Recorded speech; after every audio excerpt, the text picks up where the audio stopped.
just a breath away, losing my faith today. Falling off the edge today. I am just a man, not superhuman. I'm not superhuman. Someone save me from the hate. It's just another war, just another family torn. Falling from my feet today. Just a step on the edge, just another day in the world we live. I need a hero. Right. What's up, everybody? Welcome back to the Wrestling Chop Shop. You already know it's me and Lewis. We got two new guests here. I'm gonna let them introduce themselves, starting from the left. Go ahead, guys. What's good, everybody? I'm Aiden Chacon, No Context Pro Wrestling. I made this account on February 5th, 2020. No, this year. Yeah, this year, February 5th. And it's been smooth sailing ever since, enjoying every second. What's going on, guys? My name is The Real 1C. You can catch me on TikTok at The Real 1C. I started last month and already at 4,000 followers, so Nice. yeah, I think that's pretty good. So, man, sometimes the wrestling community is amazing, and then there'll be those little moments, you know? So, I want to ask both of you guys, what made you guys start watching wrestling? Honestly, I'll take it. you want to go All right, first? let's go. I got it. So what made me start watching wrestling? It was always a part of my family. My dad has been watching wrestling since AWA, since the regional times. His favorite was always Dusty Rhodes, and he brought that onto us. My brothers were big fans, and I remember the first memory of wrestling that I have.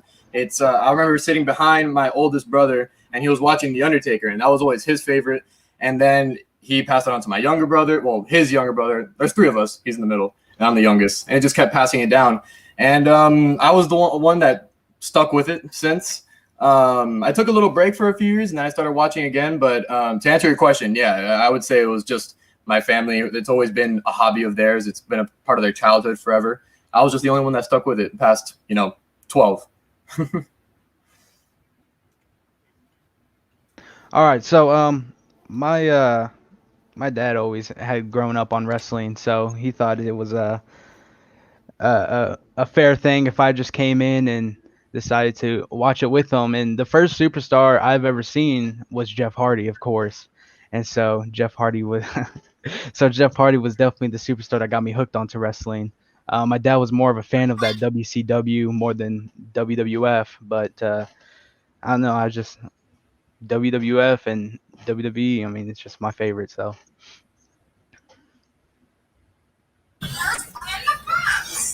Yeah, man. For me, it was in my family. My grandfather was watching it. My uncle was watching it. They were big Hogan fans. This was before anything was known with his situation. So Right. the first moment I really remember is when Triple H returned back in, I want to say 2001. After the He quad. returned on Raw. Yeah, after the quad injury. Right. And I was just sitting there thinking, like, what's so special about this? Like, I'm seeing everybody cheer. I'm seeing everybody there. I'm like, what's so exciting about this? So eventually I stuck with it. And then y'all already know about Jeff Hardy. Yes, sir. That man, I think ladder jumps, everybody- everything. It just took me in. Yeah. Yeah, I'm pretty sure Jeff Hardy's been everybody's top 10 favorites. Now that's what I was gonna say. Now I don't know which one of you want to start, but I asked your top 10 favorite wrestlers, your personal favorite. So everybody, this is their personal favorites. Don't come after them. Yeah, the disclaimer is necessary in today's world. So you guys, you can do from 10 to 1. It doesn't have to be in the order. It's whatever you feel comfortable with. For sure. So I mean, I didn't really do it. When it comes to wrestling, it's very subjective. It's entertainment, so everything is opinionated. Nothing is really facts. It's not like sports where things are statistics and it's a lot easier to judge. So I definitely do have a favorite, but after that it gets a little blurry. But I'll start from 10. From 10, I have Edge. That one just goes without saying. A really good worker. I always found him really funny, and in wrestling, to be able to perfect the comedy aspect along with being able to take things seriously, be a good heel. Just the total, one of the few wrestlers that I can say probably has the total package. Number 9, John Cena, for a lot of reasons. Sentimentally, obviously, he's one of the first people you lay eyes on as a 10-year-old kid. And one of the best talkers of all time in my Mount Rushmore of speakers. and a very underrated wrestler. He progressed as a wrestler throughout the times. 8, probably a shocking one, but R-Truth, I just find him hilarious, and he has no business making that 24/7 championship that funny. I had a different idea of what I thought it was going to be when it first debuted, but he has just taken it and he has ran with it. I love R-Truth. Number 7, AJ Styles. I don't think he's ever put on a bad match, honestly. He really makes you appreciate the art of wrestling. Number 6, I got Shinsuke Nakamura. I've always made him succeed, and I don't think I've ever popped for a Royal Rumble win as hard as I did in 2018.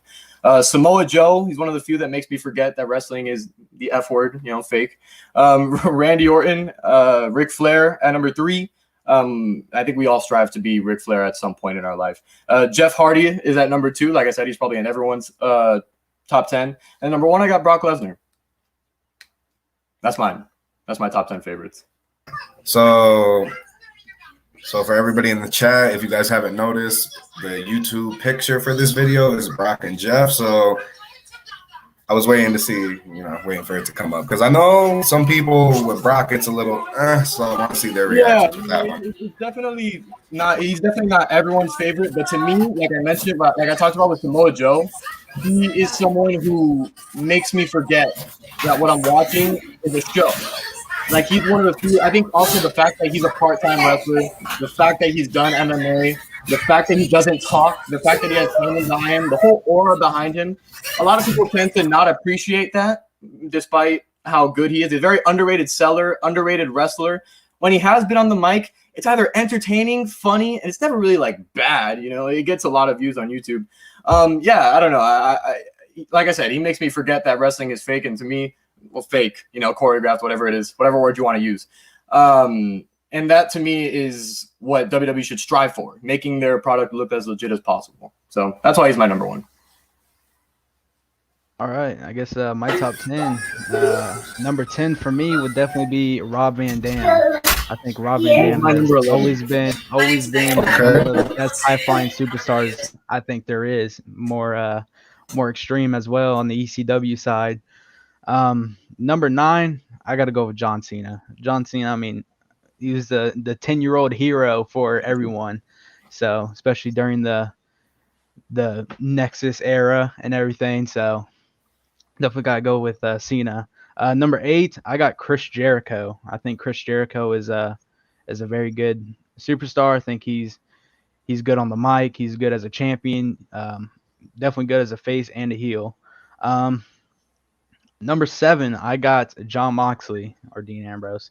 The reason I say that is because we all know the history with Dean Ambrose and the Shield. I mean, obviously they are all very dominant in their own way. Jon Moxley, obviously AEW wise, I'm not too big on AEW, but after seeing him with his debut at Double or Nothing in 2019, he just blew up from there, becoming undefeated for a little while, and of course being AEW champion.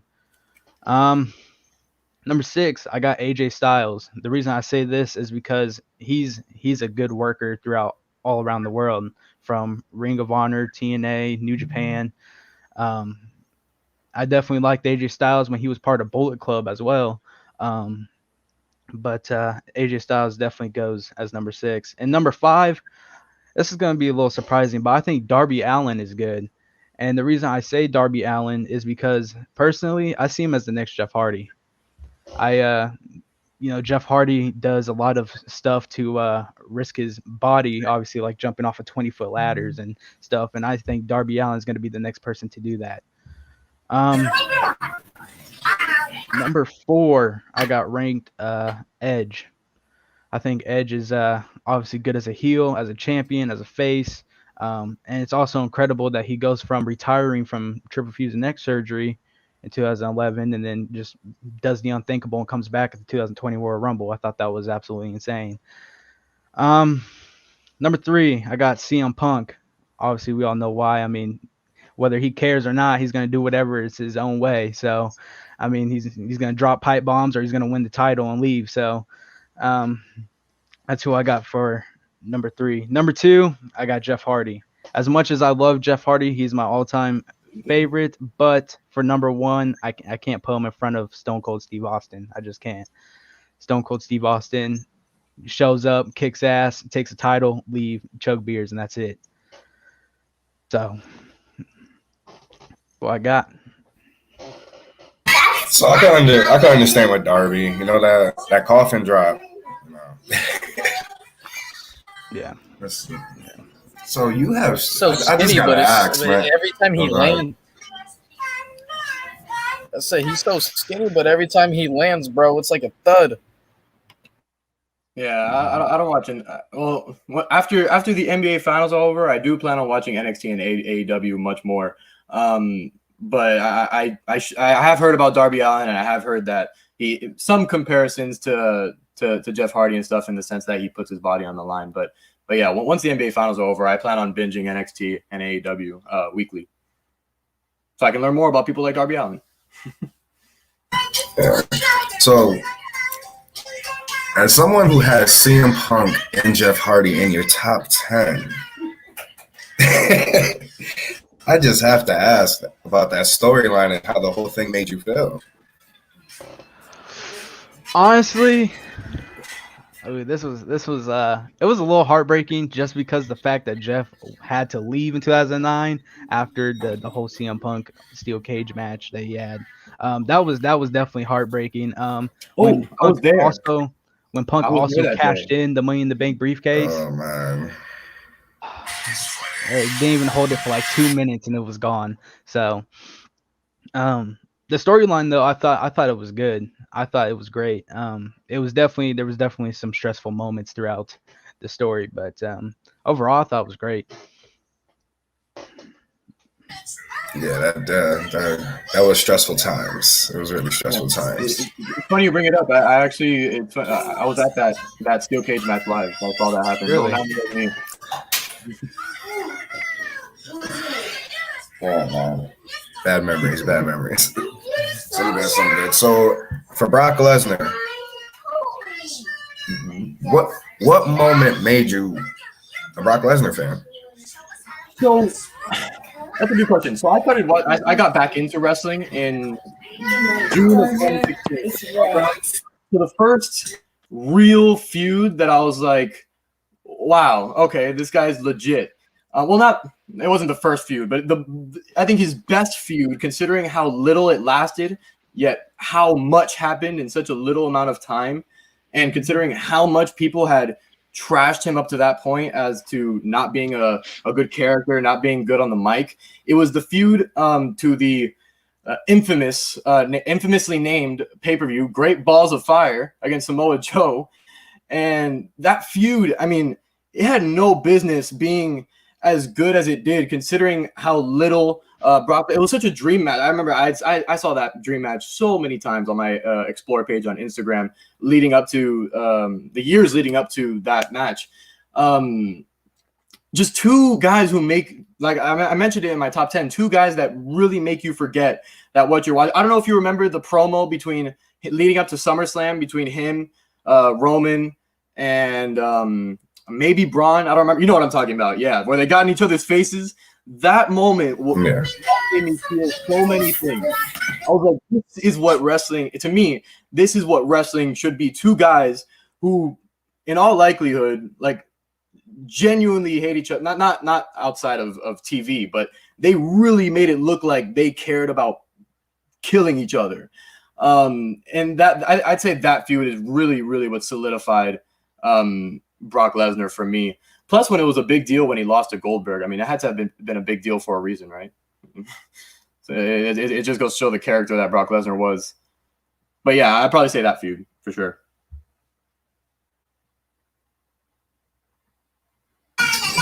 Go ahead, Lewis. You got questions for him, man?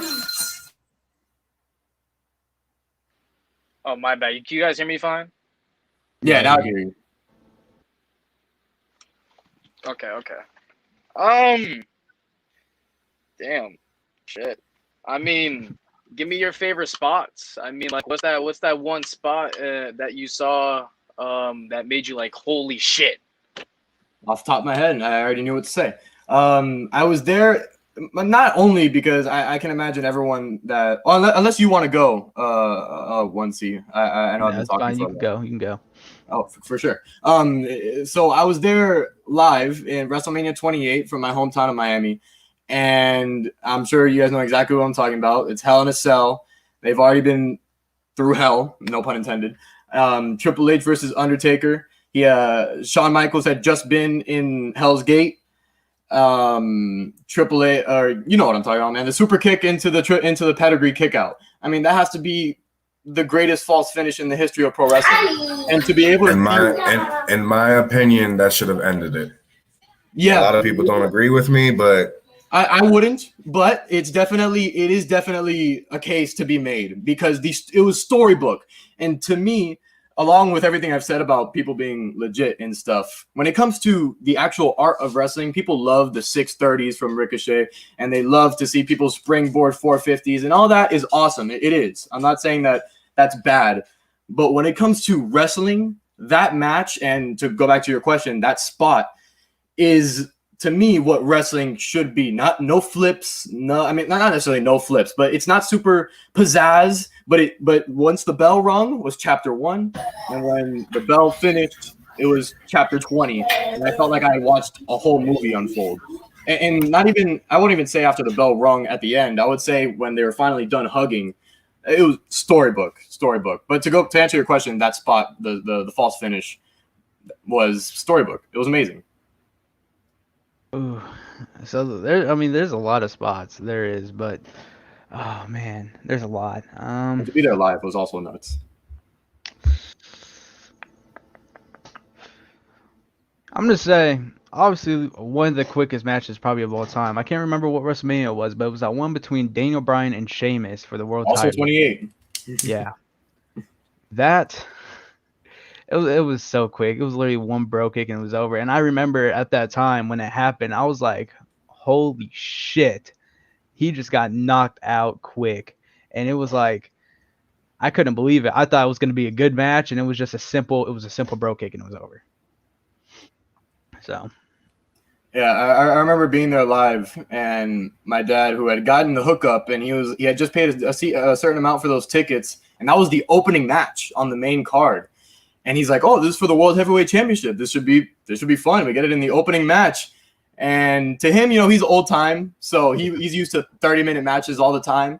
When he saw a World Heavyweight Championship match go 18 seconds, he was definitely baffled, to say the least. Yeah.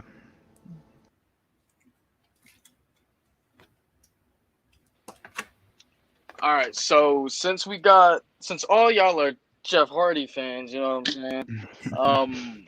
As we should be. He's the best. I'm gonna get a little bit deep here. How do you guys feel about his situation at Victory Road, and how do you guys feel about him now? How he overcame his obstacles? You got it, or you want me to take it? It's all you. Yeah, it was. I mean, I'm sure. I wish Jeff Hardy was here to speak because I can't speak for him. But I have to imagine that was the lowest point at his life. I mean, it was. I mean, it's not WrestleMania or anything, but that's TNA on Spike TV. At that point they were popping to a degree. And it was Victory Road 2011, and to show up as incoherent, it was just it'll almost bring a tear to your eye depending on how big of a wrestling fan you are. It was really sad, and to see him where he is now, I wish he was treated a little bit better on TV. I don't think he should be losing to Cedric Alexander, or I can't believe he's not in the Money in the Bank match. To see him grow as a person, it's all you can ask for when someone messes up that badly. The only way is up.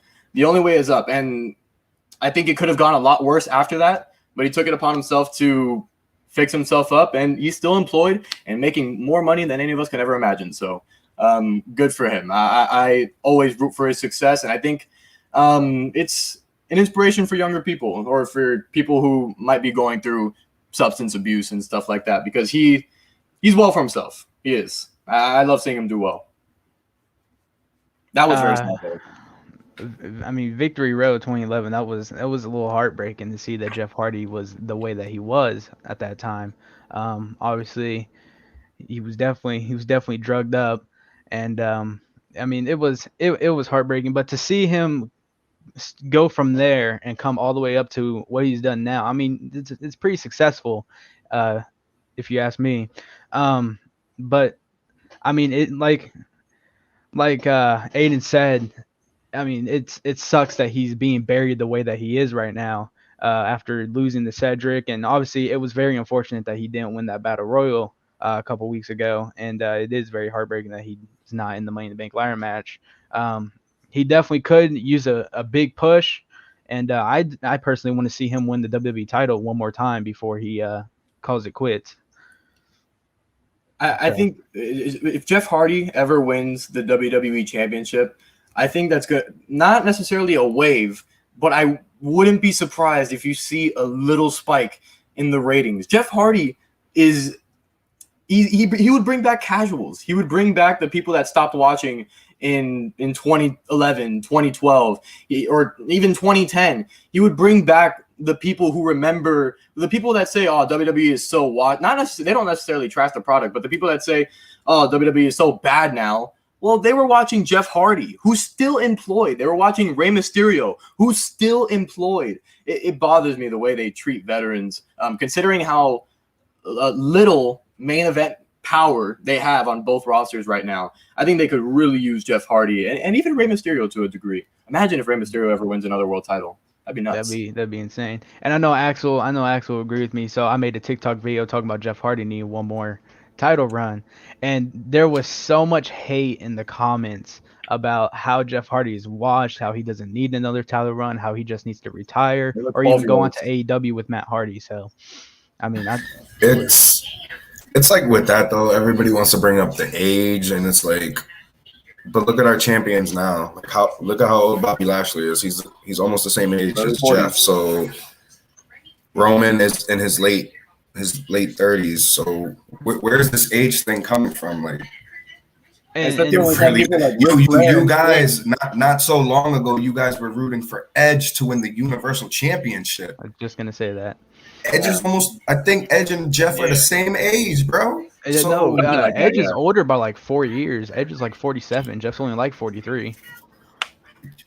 It's criminal. It really is. I don't really understand it. I don't get the burying the talent stuff. I mean, WWE's gonna bury the talent regardless, bro. Yeah. And this is the same company that continuously puts Goldberg in the world title picture, which I got nothing against Goldberg, but at this point in his career, let's get out of the main event picture. You know, things like that. It just boggles your brain. I think some people need to understand that just because a certain wrestler loses doesn't mean that they're being buried. I think that's where people.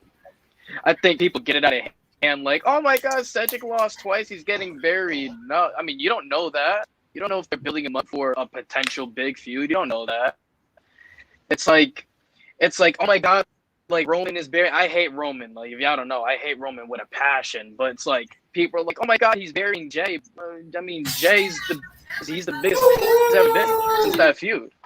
So I mean, I really hate when people are like, oh my God, this person's losing, so they're being buried. That's not necessarily the case. Maybe it's just not the time for them to win right now. Doesn't make sense story-wise. And Cedric has been buried since the Hurt Business finished. So I like, what are you talking about? That's the same thing. In my opinion, because what did him beating Shelton do for him anyway? Yeah, not much. So he's still in that buried form. It could have been somewhere. But what I don't understand is if Jeff, the Hurt Business, man. If Jeff is washed, how is he burying talent? Yeah, that's true. I don't know. No, I mean, if anything, like Jeff has been the one that's been buried since he lost the Intercontinental title. Yeah, wow, I kind of even forgot that happened, which is pretty ridiculous. Yeah, the pre Thunderdome, no fans era. I can't really remember most of it. It's all a blur. Yeah. all I hope is that Jeff.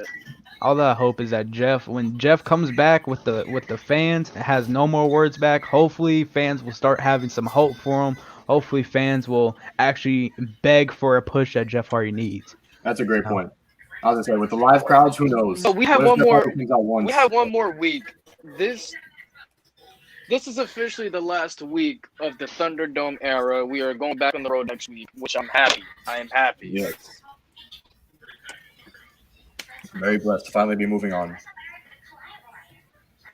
No more Thunderdome. I'm tired of this. I mean, you know, Ricochet is gonna make me miss it because that spot is still amazing.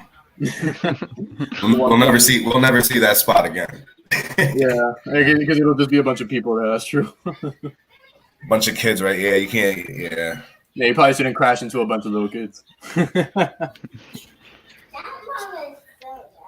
Oh, people going All right, crazy. so I mean, It's since the all age y'all thing. Jeff Hardy fans, like honestly, give me your honest answer. How would you book Jeff Hardy to have that one big push, his one last big push? How would y'all book that?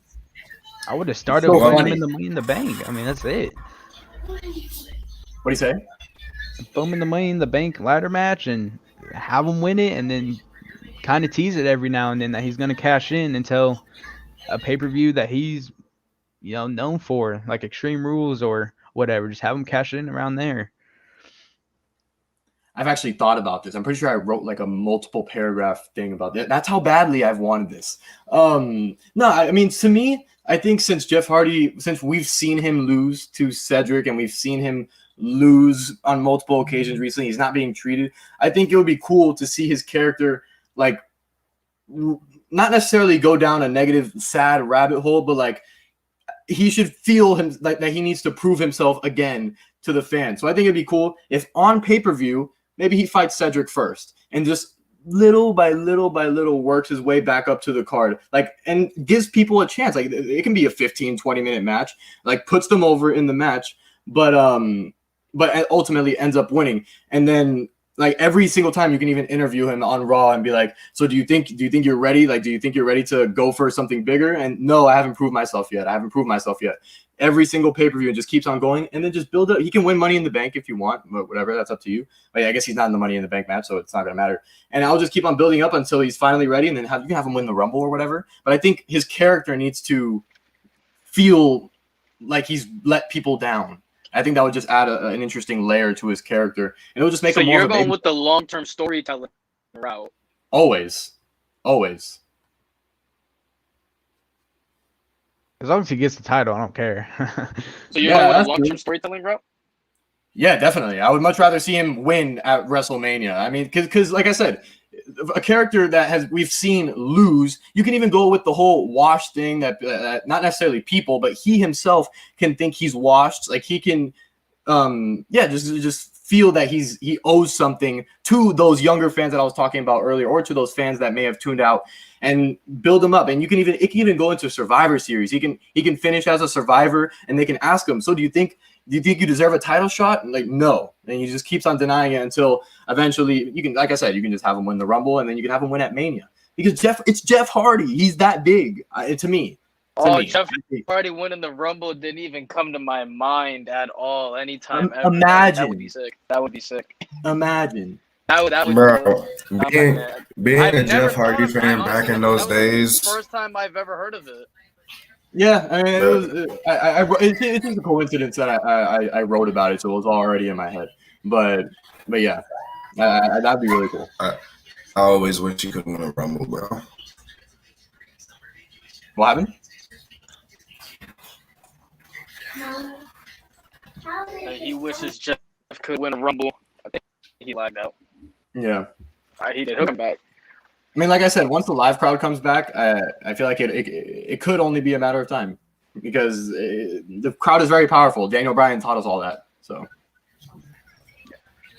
So in the combination of you guys' long-term story booking, right, with Jeff Hardy, like, who would you have the champion be? You know what I'm saying? Like, would you have the champion be somebody Jeff hates? Like, is it gonna be somebody random? Who would you want to be the champion for Jeff to take the title?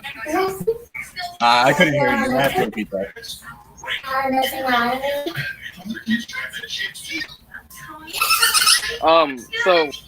I was saying, the culmination of the long-term story storytelling, like who would you have Jeff take the belt off of? Like somebody he hates, somebody random. Like who would you rather have him take the belt off of? That's a good question. I wish in a perfect world, well, I guess what Jeff is on Raw. So honestly, I wouldn't even mind seeing him take it off of Bobby Lashley. Or I guess if Brock and Lashley happens at SummerSlam, oh my God, imagine if Jeff Hardy beats Brock Lesnar. The pop would be monstrous. Someone big like that, though. Like, I know, I get it. Like, maybe you should give that win to someone a little bit younger to put someone over. But that's not storybook. Like, you know, like no one wants to. I mean, not right now. No one wants to see, I don't know, Matt Riddle beat Brock Lesnar or Bobby Lashley or a youngin like that. Seeing Jeff Hardy take off someone who has held the belt for that long, or someone as credible and as legit as Brock Lesnar, because I don't care how many times he loses the Universal Championship, it's Brock Lesnar, and every time he loses, it's a big deal. So yeah, I guess I would say Lesnar or Lashley, whoever ends up holding it past SummerSlam. I would definitely say Bobby Lashley. I mean, if Jeff beats either one of them, I mean, as much as I love Jeff, that'd be a complete upset, I think, because, I mean, comparing them two against Jeff, I mean, it's like a rock and a stick just going at it. So I think he could beat Lashley for the title, though, so that's going to have to be my pick. Listen, back when I thought they were going to keep it on Drew,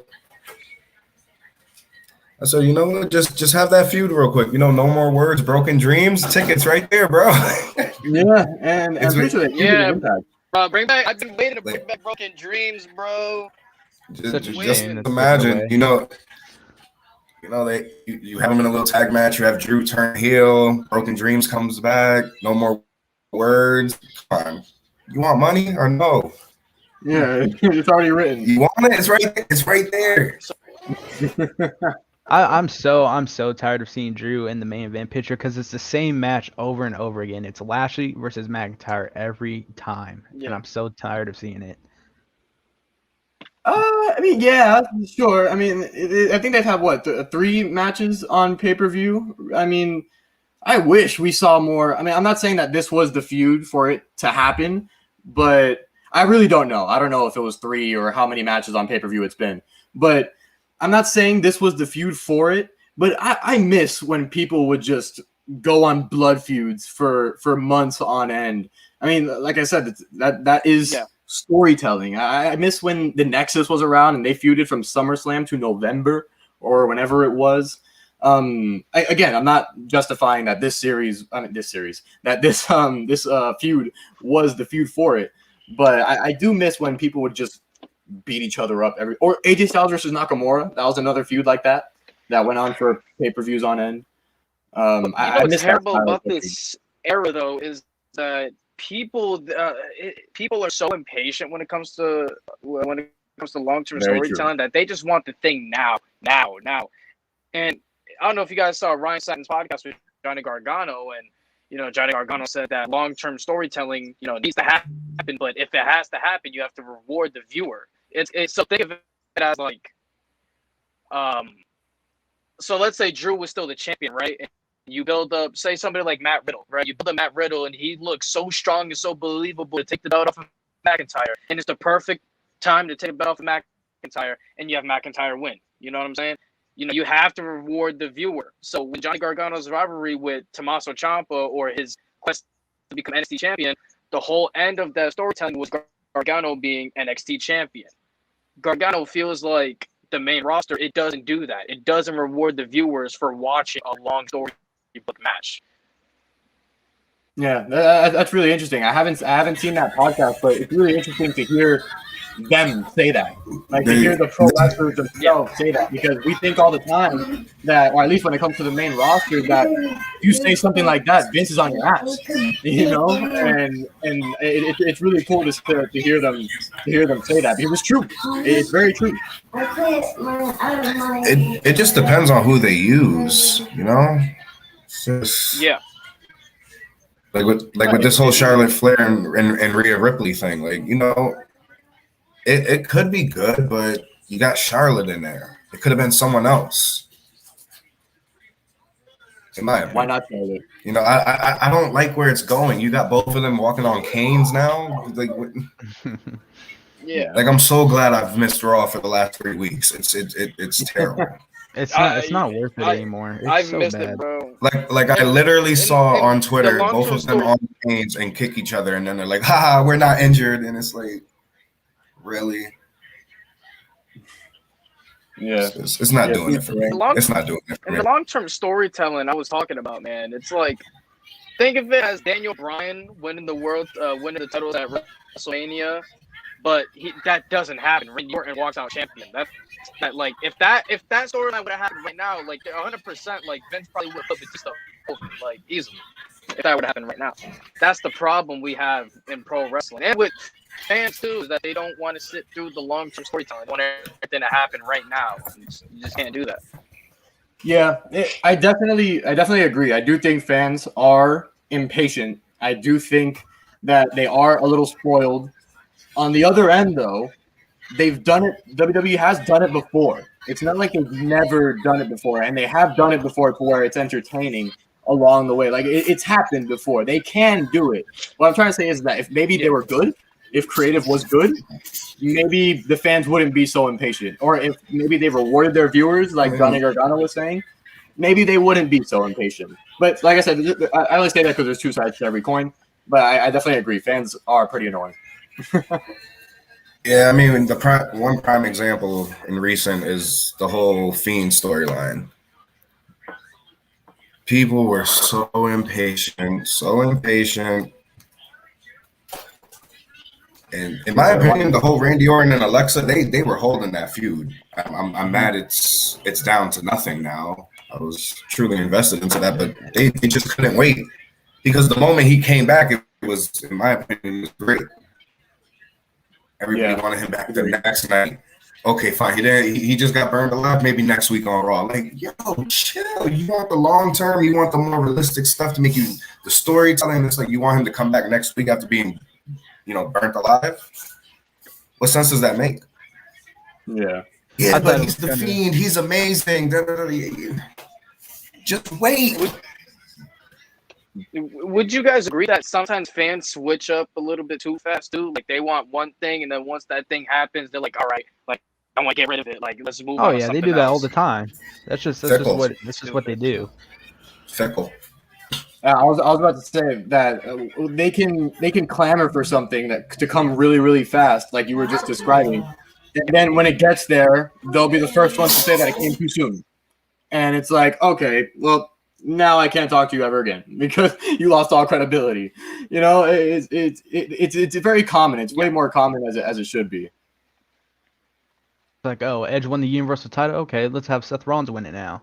I mean, it's just like, what is this? Yeah, no, that's blasphemy, man. I would also say that some fans' expectations are a little bit too high too.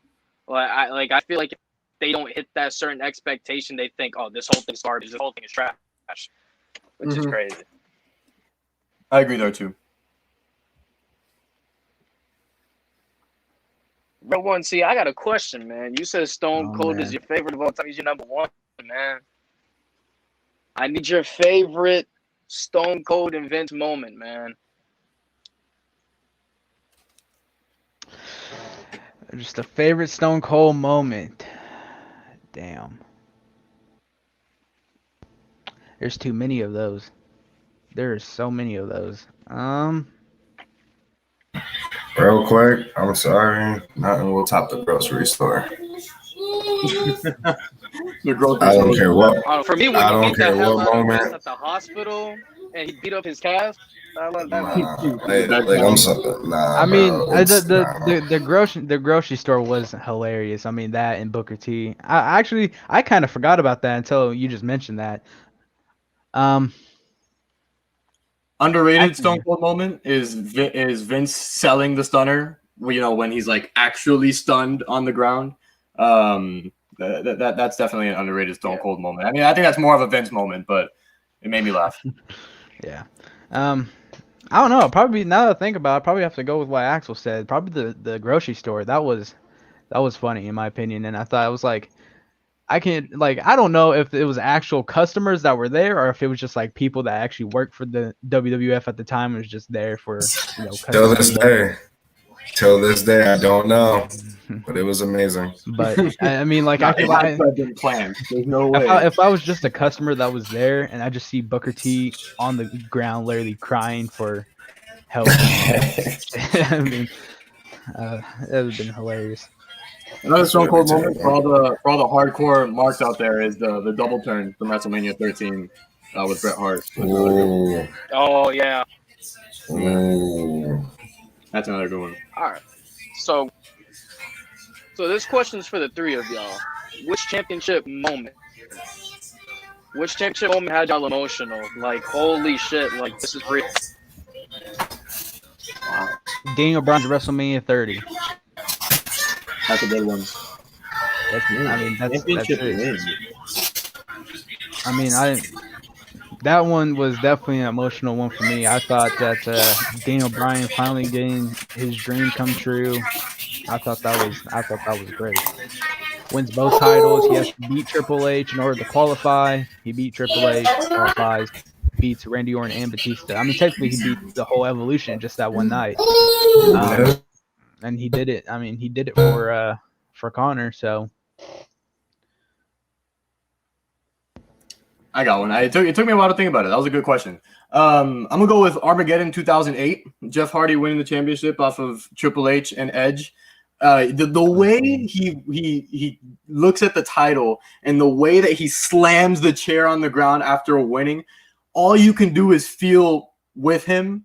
And I know we've raved about Jeff Hardy all night, but that moment will definitely make any wrestling fan feel. That was a good question, though. It took me a while to think about it.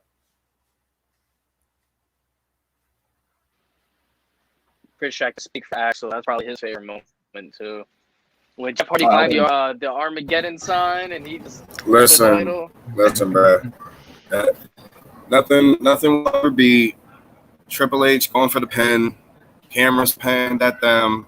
It goes to the right. Swanton bomb. 1, 2, 3. As he said, chair slam. It was, bro. Nothing. I'm sorry, nothing. And then the celebration as a fan, bro. After watching Jeff Hardy versus The Undertaker in a ladder match for the Undisputed Championship, after that was a good really match. thinking he could win a Royal Rumble back in them days, when it happened, beating Triple H, it was like, come on, man. That was definitely a good moment, but it also sucks that Jeff didn't really get a title run that he wanted. Yeah. And also, it's kind of cool. Jeff Hardy's first single titles run, he beats Triple H. Jeff Hardy's first world title, Triple H. Well, and Edge, but And Edge, yeah. Right. It's just so cool that Triple H is right there. It just shows you that, Triple H had to be one of the people behind the scenes to, like, constantly, have Jeff's back during all that other stuff. Right. Yeah, that was a tough time during his life. And for all the people that say, I mean, and granted, he did have his golden shovel period of time, but it's not to say he's always been like that. I'm sure it took a lot for him to put Jeff, a lot from Triple H and Edge to give Jeff that moment. So, yeah. So, on that note, for the last question, I asked you guys, since we're talking about golden shovels, I asked both of you your top 5 heels that you think in the company. This isn't personal favorites. I want to know who you really think top 5 heels. I got heel characters are my favorite, even though Jeff Hardy's my favorite. But then again, I loved him in TNA. And I was gonna say TNA. Like his TNA. It's like I want them to do it in WWE, but I'm like, no, because that's just so sacred. Because it's what I always wanted, so I'll just keep it there. That's a good way to describe it. Yeah. Top 5 heels all time. For sure. I'll go. So top 5 heels all time. So again, like I was mentioning with the top 10, the favorites. It's wrestling. It's a TV show, so it's very subjective. So it was hard to I picked 5.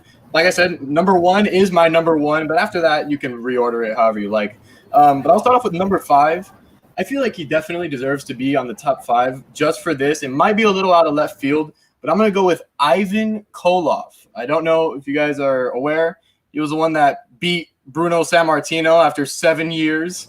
and Lewis maybe Lewis is cause very a riot. knowledgeable, but I feel like for ending someone's 7-year reign, I feel like you automatically deserve to be on everybody's top 5 because they could have chosen anybody. And you know what? Koloff only held the title for 21 days before Pedro Morales took it off him, and he held it for like 1,200 days. But they could have chosen anybody to beat Bruno Sammartino, and they chose him, a heel. So I'm gonna go with him at number 5. Number 4, I got Triple H. He was just a bully. He was like everything that the Be a Star campaign is not supposed to be. And I feel like part of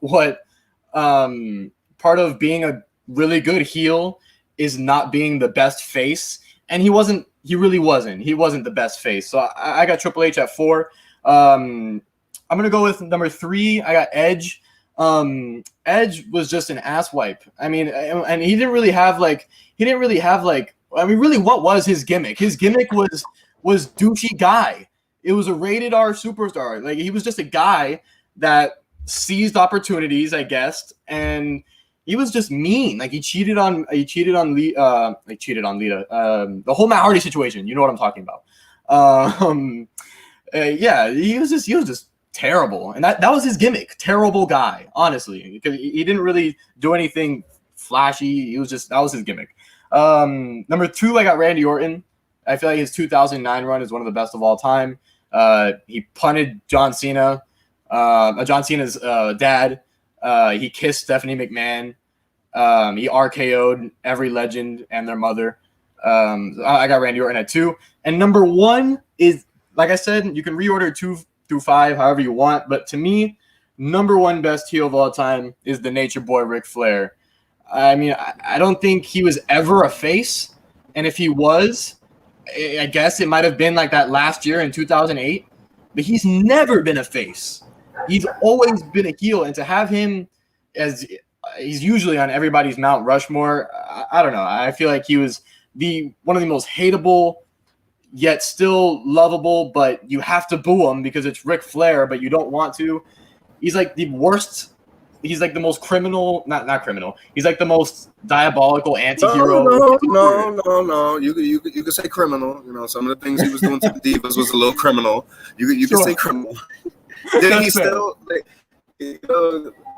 and to answer your question, I think the only time Ric Flair was a face was when he got kicked in his face by Shawn Michaels. Other than that, I don't see another moment. Exactly, and for that reason, upon many, I got him at number 1. It's the Nature Boy.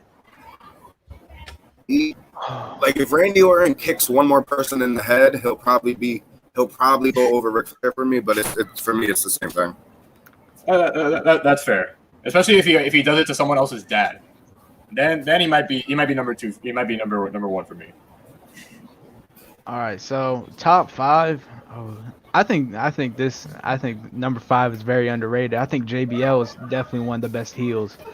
I mean, when JBL came out, it was instant hate. He had nice limo and everything, but he knew how to talk on the mic. He knew how to piss off the fans. He knew what to do and when to do it. So, I mean, I got to give that to him. Number 4, I'm going to say Triple H.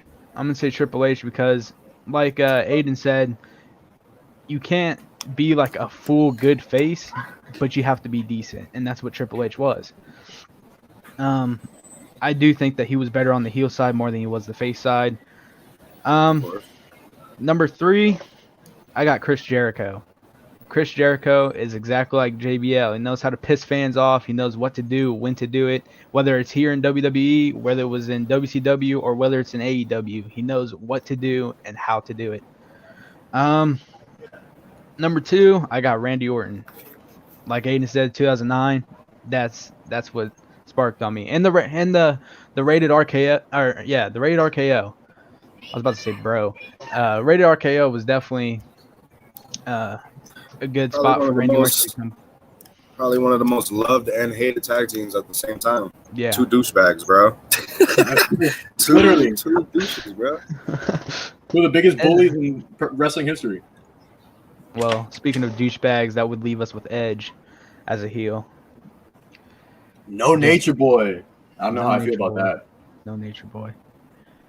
Definitely Edge, especially the time when him and Lita had that live sex celebration, and Cena and Edge had a feud, and you know, Edge being the top heel around that time. I mean, it, it was crazy.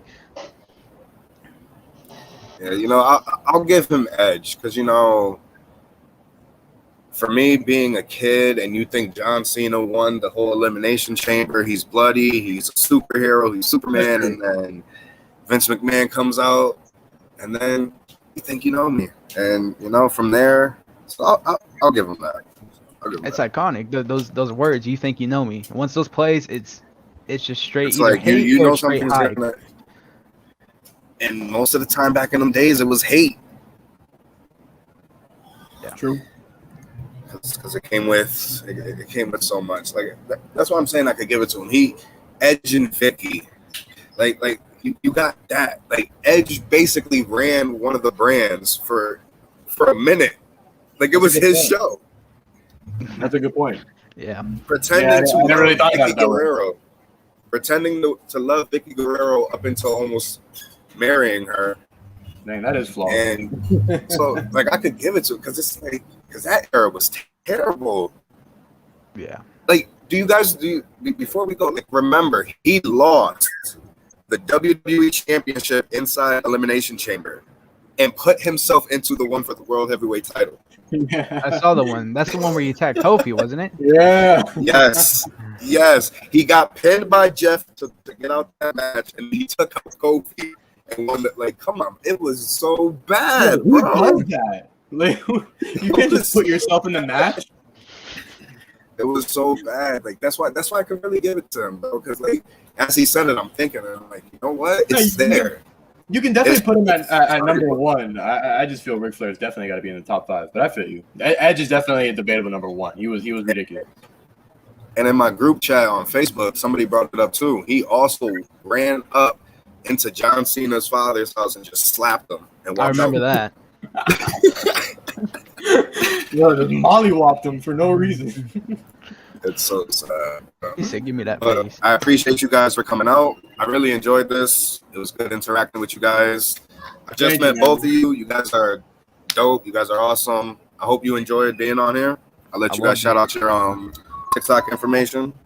People can Yes, follow sir. you. Thank you so much for the invite. Super appreciated. I have it right there on TikTok, No Context Pro Wrestling. My Instagram is 0 Context Pro Wrestling, and that's where you can find me. And as you can see, my name, The Real One C, on TikTok. You can go ahead, check me out, follow me, whatever it is you want to do. I make wrestling content, and I make profile pictures as well, as I made one for Axel and many others. So, Real One C, check me out. That's all there is. Preach. All right, everybody. Hope y'all enjoyed this live. I'll be back with another draft. We just got to figure out the situation. And if you guys are interested in being part of one of the drafts we do on the channel, I would love to. just let me know. Definitely. You know where to find me. Yep. All right, y'all.